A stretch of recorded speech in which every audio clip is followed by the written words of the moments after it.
आंकड़ों का प्रबंधन आप लोग पढ़े होंगे 8 क्लास का लास्ट का चैप्टर है, उसी चैप्टर से स्टार्ट कर रहा हूँ क्योंकि अगर एक चैप्टर से शुरू करूंगा तो अभी आप लोगों को क्या होगा, एग्जाम अभी नजदीक है तो आप वहां तक पहुंचने में आपको टाइम लगेगा, तो पीछे से ही शुरू करते हैं जिससे कि आपको आगे जाने में सुविधा होगा। ठीक है, अभी आप लोग आगे तो बहुत सारा रिविजन कर चुके होंगे, तो आप पीछे से रिविजन मैं करा देता हूँ, आगे से आप लोग करके रखिएगा। ठीक है, तो चलिए स्टार्ट। क्या कह रहा है, बारंबारता 7 है तो मिलान चिन्ह। बारंबारता मतलब होता है जैसे कि आंकड़ों का अगर हम कोई समूह लिए हैं, उस समूह में कोई भी आंकड़ा जितनी बार आता है वो उसका बारंबारता होता है। तो बारंबारता को हम लोग एक चिन्ह के द्वारा दर्शाते हैं और उस चिन्ह को कहते हैं मिलान चिन्ह। तो यहाँ पर जो दिया हुआ है 7 यानी कि 7 दिया हुआ है, तो इस 7 को हम लोगों को दिखाना है कि मिलान चिन्ह में कैसे लिखते हैं। तो मिलान चिन्ह में एक रूल होता है। ठीक है, अगर हम एक बारंबारता है तो हम लोग लिखते हैं इस तरह से, एक का 1 होगा, अगर 2 है तो 2 होगा, फिर 3 होगा, फिर 4। लेकिन अगर पांचवा लाइन आता है तो आपको इस तरह से देना है, ऐसे।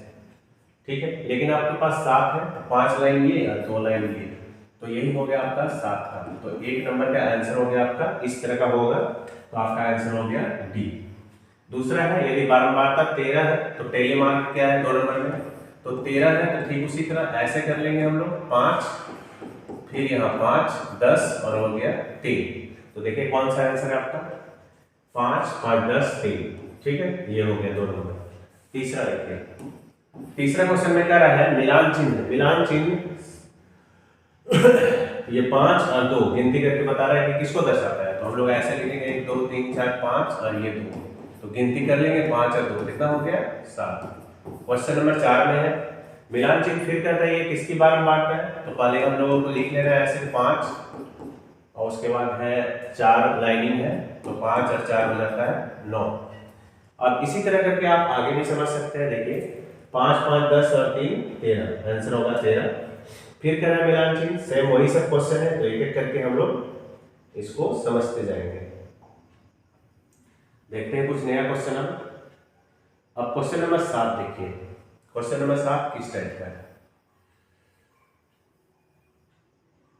क्वेश्चन नंबर 7 है कि जो संख्या दिया हुआ है उसका परिसर क्या है। तो परिसर निकालना बहुत ही आसान है। परिसर के लिए करते क्या है, सबसे बड़ा मान लेते हैं। तो सबसे बड़ा मान कौन सा है ये देखेंगे, इसमें सबसे बड़ा मान है 9 और सबसे छोटा मान है 1। तो अब परिसर कैसे निकालेंगे इसका, बड़ा मान और छोटा मान को घटा देंगे। तो याद रखना है परिसर में इस तरह से निकालते हैं, कितना हो गया 8। उसी तरह इसका भी परिसर आप निकाल सकते हैं। इसका परिसर के लिए क्या करेंगे, सबसे बड़ा कौन सा है 12 और सबसे छोटा कौन है, सबसे छोटा है 1, दोनों को घटा देंगे 12 - 1 बराबर 11, तो आंसर होगा डी। उसी तरह आंकड़ों का फिर परिसर कौन सा है, तो परिसर उसी तरह हम लोग घटा के फिर निकालेंगे। तो सबसे बड़ा कौन सा है 39 और सबसे छोटा कौन है, सबसे छोटा है ये, तो 9 में 3 गया 6 और 3 में गया 2। उसी तरह सारा का सारा आंकड़ों का फिर कह रहा है निकालने के लिए परिसर। तो उसी तरह क्वेश्चन आप 9 भी बना सकते हैं, 10 भी बना सकते हैं और 11 देखिए। इसका कह रहा है निम्न सीमा कौन सा है, कह रहा है वर्ग अंतराल जो है 10 से 15।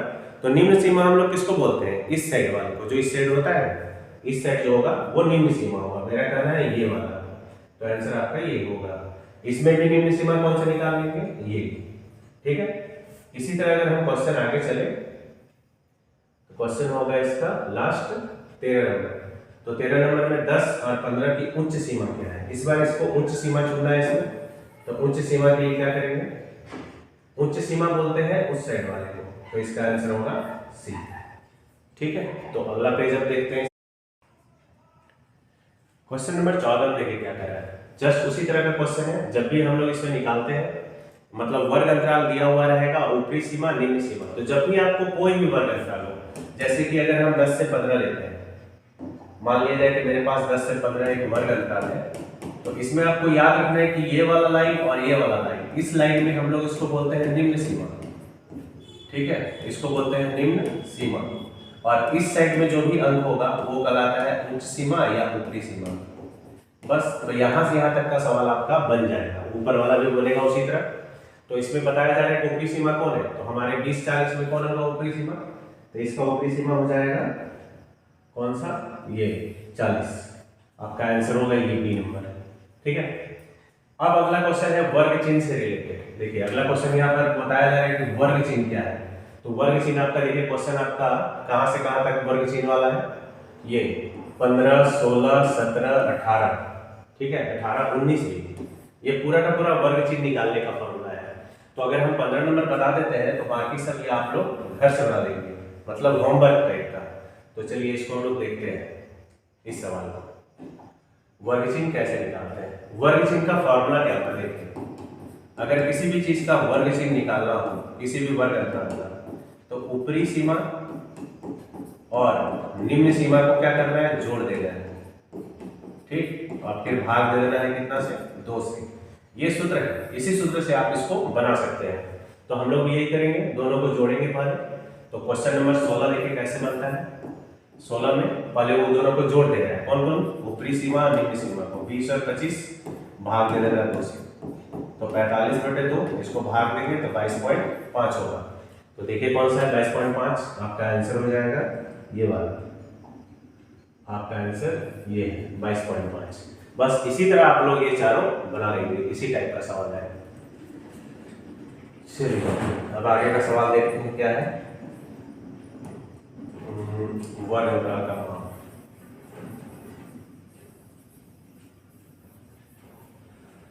अगला सवाल देखिए, वर्ग अंतराल की मान।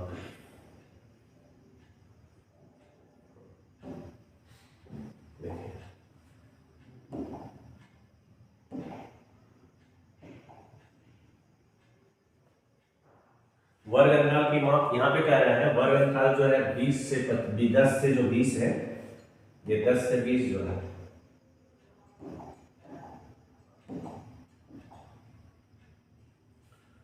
हाँ, तो वर्ग 10 से 20 यहाँ पे क्वेश्चन में है। क्वेश्चन क्या कह रहा है, क्वेश्चन नंबर है 20। क्वेश्चन नंबर 20 में बताया जा रहा है कि माप क्या है, 10 से 20 का माप क्या है।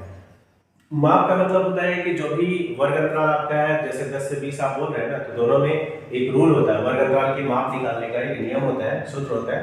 तो वो सूत्र देखिए क्या है, जो आपके पास ऊपरी सीमा है,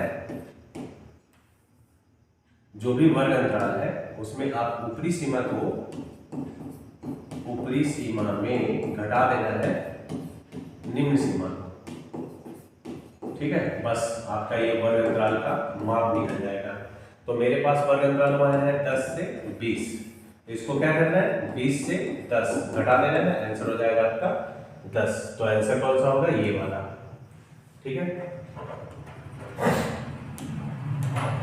अगला क्वेश्चन इसी तरह है, देखिए वर्ग अंतराल का माप इसमें भी निकालना है, 25 से 20 घटाएंगे तो आपका आंसर हो जाएगा 5। तो 21 नंबर उसी तरह का बनेगा, 22 जो वही है। अब क्वेश्चन नंबर 23 देखिए, ये दोनों आपका होमवर्क हो गया। 23 में देखिए क्या है, 2 सिक्के को एक साथ उछालने पर प्राप्त परिणाम क्या होगा। तो जब हम 2 सिक्के को एक साथ उछालते हैं तो क्या होता है, पहले देखिए, एक कोई भी सिक्का होता है उसमें एक होता है हेड और एक होता है टेल।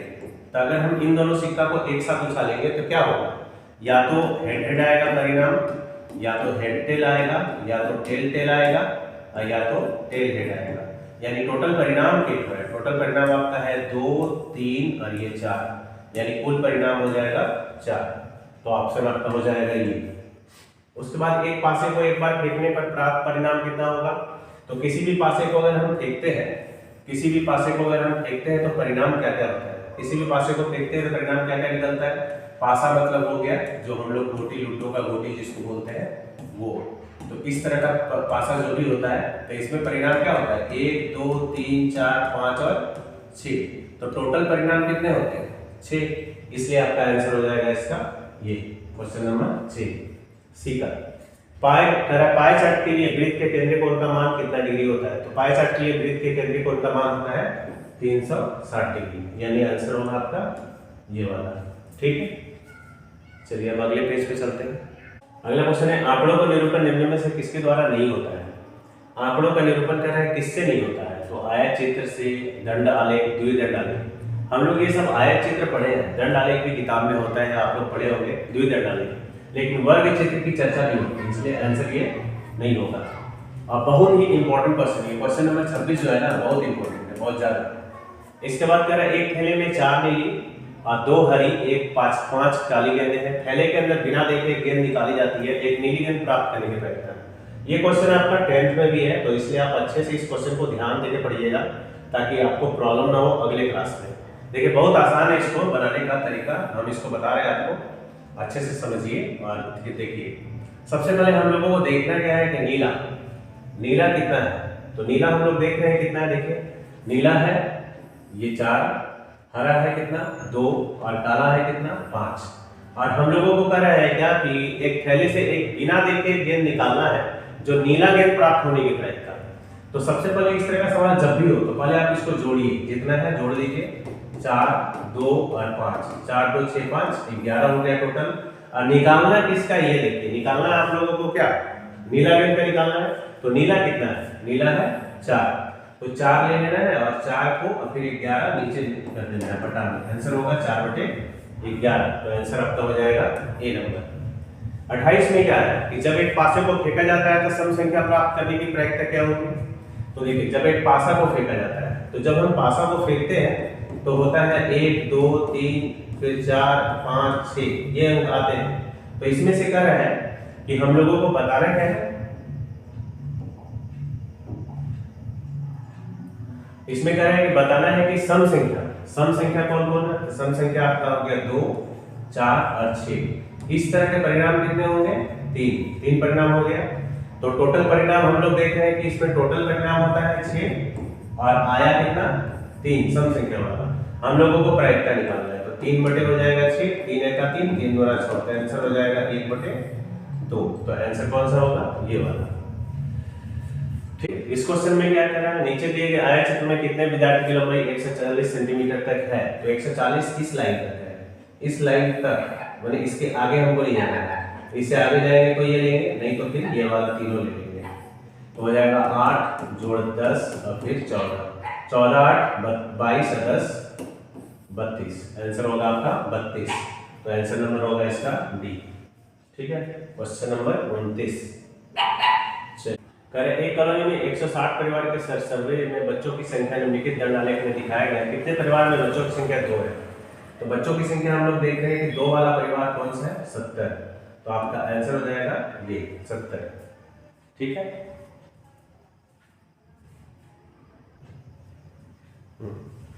क्वेश्चन में कह रहा है कि 200 बच्चों पर कराए गए सर्वे पर कह रहा है कि 200 बच्चों का सर्वे किया गया है और इस सर्वे में कह रहा है कितने बच्चे स्पोर्ट्स चैनल देखना पसंद करते हैं, ये आप लोगों को निकालना है। तो ऐसे सवाल में सबसे पहले देखेंगे टोटल बच्चे कितने हैं 200 और स्पोर्ट्स चैनल वाले कितने स्टूडेंट हैं 25%। तो हम लोग 200 का 25% निकाल देंगे, तो 2 0 2 0 कटा, तो 25 गुना होगा 50, आंसर आपका होगा ये वाला। ठीक है,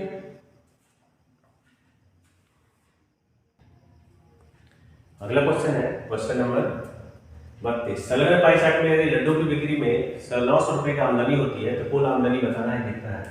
ये 900 रुपए की आमदनी हुई और लड्डू का प्रतिशत कितना है 30%। तो कुल आमदनी हम लोग जो कुल आमदनी है इसी को हम लोग मान लेंगे x। तो होगा x का कितना परसेंट 30% बराबर कितना 900। तो x गुना 30 बटे 100 और बराबर है 900।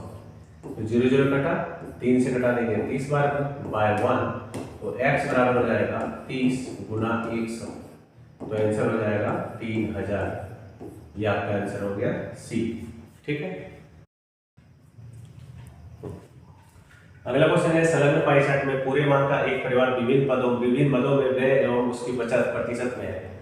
कह रहे यदि परिवार की मासिक आय, कह रहे एक परिवार की मासिक आय है 20,000 रुपए, मासिक आय बताया जा रहा है कि 20,000 है। तो बचत कितना किया गया हम लोगों को निकालना है, कुल बचत कितना किया गया और बचत का प्रतिशत दिया है 20%। तो हम लोग क्या करेंगे 20,000 रुपए का बचत है ना, तो 20,000 रुपए हो गया मासिक आय। ठीक है, और बचत निकालना है कितना है, तो बचत इसका 20% है।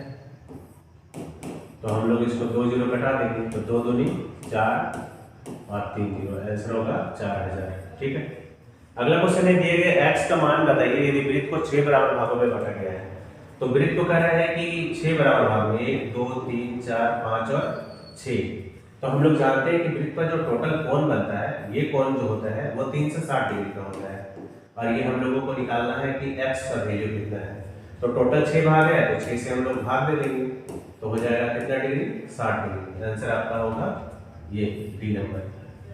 ठीक है, तो आज एक जो 16वां चैप्टर है आपका ये कंप्लीट हो गया। इसके बाद कल आपको इससे जस्ट पहले वाला चैप्टर 15वां चैप्टर का ऑब्जेक्टिव आपको मिल जाएगा।